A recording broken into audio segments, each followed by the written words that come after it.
বৰষা, তোমালৈ আজি খুব মনত পৰিছে জানা। ভাবিছোঁ তোমাৰ সৈতে কথা পাতোঁ, কিন্তু তোমাৰ জানো মোৰ সৈতে সুখ দুখৰ কথা পাতিবলৈ সময় হ'ব? তুমিতো এতিয়া ব্যস্ত নগৰীৰ ব্যস্ততাৰ মাজত। চোৱাচোন, সময়ৰ লগতে পৃথিৱীখন আজি কিমান যে সলনি হৈ গ'ল। তুমিতো আজি সমাজৰ উচ্চ ব্যক্তিত্বৰ মানুহবোৰৰ মাজৰ এগৰাকী, আৰু ময়ে হৈ থাকিলোঁ।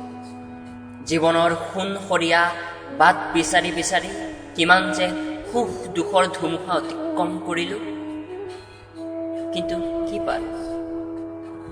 জীৱনত মই একোৱেই নাপালোঁ। কোনে জানো কৈছিল, জীৱন মানে মাথো সংগ্ৰাম, জীৱন মানে পানীৰ ভাওনা মাত্ৰ, বৃষাত বসন্তৰ ধূলিয়ৰী বাটৰ সাজ। কোনে জানো কৈছিল, জীৱন মানে মাথো দেও লগা চাদৰত অঁকা সংগোপনৰ ফুল, আৰু ৰ'দৰ চোতালত ভাল পোৱাৰ গুটিমালি ফুলৰ পাহি। কিন্তু নুবুজিলোঁ মই, জীৱন মানেনো কি? মাথো এবুকু বুকু ভৰা আশাৰ সৈতে কাৰোবাৰ লগত জীয়াই থকাৰ সপোন দেখোঁ। কোনোবাই কয় মই হেনো ৰুদ্ৰ কামনাৰ কবি, সময়ৰ অস্তিত্বত বালিচন্দা বিচাৰি মই হেনো নুপুৰ পিন্ধা শব্দৰ মাজত তৰা ফুলাৰ সপোন দেখোঁ।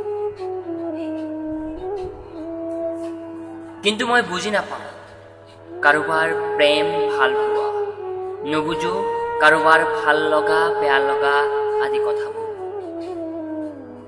বুজি নাপাওঁ কাৰোবাৰ মৰম, আৰু নুবুজো কিছুমান কবিতা অথবা গান। বুজি পাওঁ মাথো তোমাৰ ওঠৰ মৌনতা, বুজি পাওঁ মাথো তোমাৰ ওঠৰ মিঠা হাঁহিটি, আৰু মন যায় মোৰ তোমাৰ লগত প্ৰকৃতিৰ সৈতে নিৰিবিলিভাৱে সময় কটাবলৈ। কিন্তু তোমাৰ জানো সময় হ'ব বৰষা?